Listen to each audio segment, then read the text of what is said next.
বন্ধুগণ, আসসালামু আলাইকুম। দেখো, আমি আজকে আবার চলে এসেছি একটা আকাইমা রেসিপি নিয়ে। আকাইমা রেসিপিটা হচ্ছে ডিমের পুডিং। দেখো, আমি ডিমের পুডিং বানাতে গিয়ে 3টা ডিম নিয়েছি। তারপর লাল লাল কেশর রক্ত নিয়েছি, টুকু রক্ত না, এগুলো হচ্ছে ভ্যানিলা এসেন্স। তারপর দেখো, চিনি নিয়েছি 2 চামচের মতো। এবার ওগুলোকে হ্যান্ড উইস্ক দিয়ে ভালো করে মিশাতে হবে। আর দেখো, আমি মুরগির নাম নিছি আর মুরগি ডাকতেছে। এখন মুরগি ডাকাটাকে শুরু করে দিছে। আচ্ছা, যাই হোক, চলো এবারে নাড়তে নাড়তে নাড়তে নাড়তে নাড়তে হাত ব্যথা হয়ে গেলে বুঝবা যে তোমার চিনিটা গলে গেছে। এই যেভাবে নাড়তেই থাকবে নাড়তেই থাকবে, না একদম বন্ধ করবো না। যদি দেখো তোমার হাত ব্যথা হয় তাহলে বুঝবে হ্যাঁ তোমার না আমি পারফেক্ট হয়েছে, ঠিক আছে। এবার চলো এই এই পাত্রটাতে দূর হবে না, আমি বড়দের মতো প্রথমে ছোটোটাতে নিচ্ছি, এখন বড়টাতে ঢেলে নিয়েছি। তারপর এই বড় পাত্রে নিয়ে আবার একটু নাড়বা। তারপর আমি এখন দিয়ে দিয়েছি 2 চামচের মতো দুধের গুঁড়া। দুধের গুঁড়া দিলে পুডিংয়ের টেস্ট একটু ভালো হয়। উফ, ভালো লাগে না, বাহিরে বিল্ডিংয়ের কাজ চলছে, বয়সের জন্য এত সাউন্ড হচ্ছে।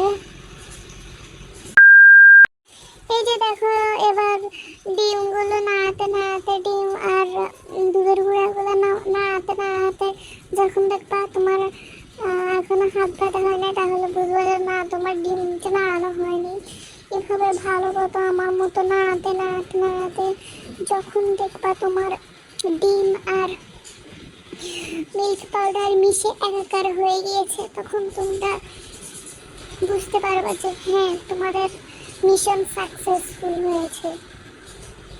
তারপর তোমরা হ্যান্ড ওয়াশটা একটু রেখে আবার হাত দিয়ে নাড়ানো শুরু করবা।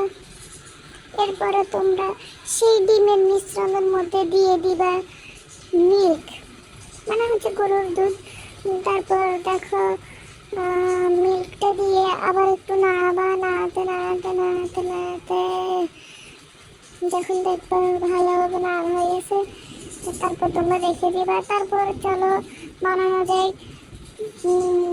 চিনির ক্যারামেল। দেখো, চিনির ক্যারামেলটা বানাতে গিয়েছে আমার আম্মু। আমি চিনির ক্যারামেল বানাতে পারি না, পুডিংয়ের চিনির ক্যারামেল আমার হয় না, সেজন্য আম্মুকে বললাম।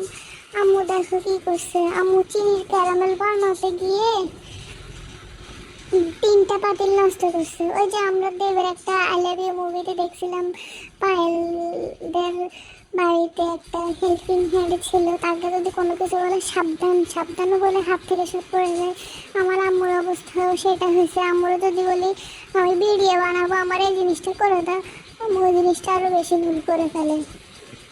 এই যে দেখো, এবার ক্যারামেল বানানো শেষ। ক্যারামেল বানানোর সময় চিনিতে একটু পানি দিবা, তাহলে ভালোভাবে গলে যাবে। হ্যাঁ, এবার ক্যারামেল বানানো শেষ। এবার ক্যারামেল ঠান্ডা হলে ওই দুধ আর ডিমের মিশ্রণটা ঢেলে দিবা। এই যে দেখো, আমার পুডিং বানানো শেষ। 30 মিনিট পর একটা ছলা দিয়ে দেখবো হয়েছে নাকি হয় না। আল্লাহ হাফেজ, টাটা।